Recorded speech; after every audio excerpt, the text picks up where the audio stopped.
خودتون معرفی بکنید، اسمتون رو بگید. خودت معرفی کن. مادر شهید سید محمد حامد مسکون. صحبت کن، اینا دارن فیلم میگیرن، میخوام برن، دیر میشه. بگو چی خاطراته، بگو چجوری بوده، چه اخلاق داشته، بگو دیگه.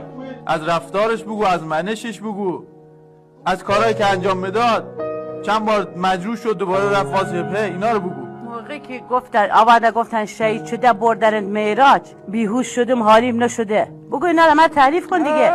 جنازه‌ش دیدم، بگو خواب بوده، بگو. خب بگو دیگه. تیر خورده بود تو بیشانوش، گفتی خوابه، رفتم بوسش کنم، قش کردم. صحبت کن اینجا. خب صحبت کن دیگه، باید برو مو بر.